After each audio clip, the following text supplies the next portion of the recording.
សួស្តីបងប្អូនថ្ងៃនេះខ្ញុំមានវីដេអូចែកម្លែកមួយទៀតទាក់ទងនឹងការដាក់វីដេអូ selfie ទៅលើ Gmail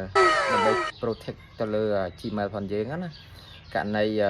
មានជនណាមួយគេ hack ចូលឬក៏យើងថ្ងៃណាមួយយើងភ្លេចលេខកូដភ្លេចអីគឺមុខងារហ្នឹងសំខាន់បំផុតសម្រាប់យើងណាព្រោះលេខកូដហ្នឹងភាគច្រើនយើងពេលខ្លះយើងភ្លេចឃ្លាំងអីយើងប្រើយូរយើងអត់ដែលបាន log in log out វាគឺខូច Gmail ហើយបើសិនជា Gmail យើងនឹងប្រើជាមួយនឹងអីគេ Facebook ឬក៏ Gmail យើងនឹងប្រើជាមួយអីបណ្ដាញសង្គមផ្សេងៗទៀតគឺជាបញ្ហាធំ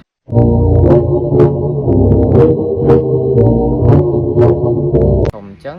នេះគឺជាកលឹះមួយសម្រាប់ការចែករំលែកដើម្បីឲ្យបងប្អូនយកទៅអនុវត្តទៅដើម្បីការពារ Gmail យើងណាបើសិនជាបងប្អូនទស្សនាវីដេអូខ្ញុំហើយគិតថាជាប្រយោជន៍ផងបងប្អូនកុំភ្លេចជួយfollow ចុច like ឬក៏ជួយ share page ខ្ញុំផងហ្នឹងហើយបន្តមកយើង scroll ទៅកាន់ Gmail ណាកម្មវិធី Gmail នេះ scroll មក Android ក៏បានiOS ក៏បានវាដូចគ្នាទេយើងចូល Gmail មកនោះចូលកន្លែងរូបភាពទូចរបស់ខ្ញុំហ្នឹងមកហើយយើងចូល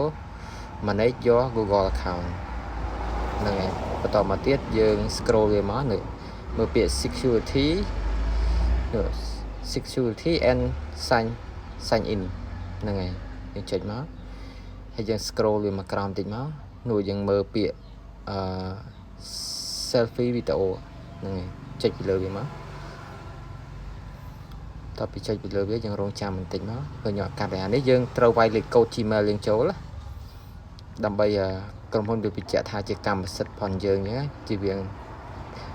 បុគ្គលណាមួយគាត់ hack Gmail យើងអញ្ចឹងណា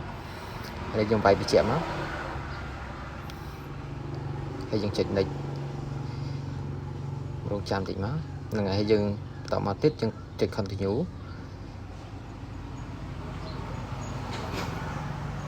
យើង scroll ទៅក្រោមតិចមកយើង agree នោះចុចទៅលើ agree តិចមកហ្នឹងហើយយើងបន្តមកយើងចុច next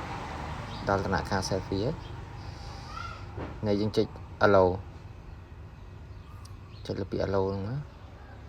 ហ្នឹងហើយយើងចាំតិចហើយយើងដាក់មុខយើងឲ្យគៀកមកកុំឲ្យមានមុខណាគេផ្សេងនៅខាងក្រោយយើងទៀតដូចខ្ញុំជាប់ផ្ទាំងប៉ាណូនោះ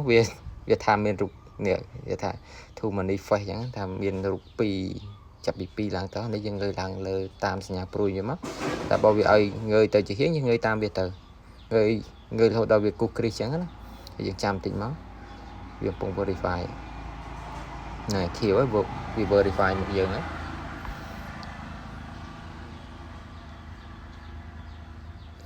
ចឹងដល់ដំណាក់កាលនេះគឺយើងជោគជ័យហើយបន្ទាប់ពីវា verify ហើយចឹងមានន័យថាយើងបានsign in face ID យើងបញ្ចូលទៅក្នុង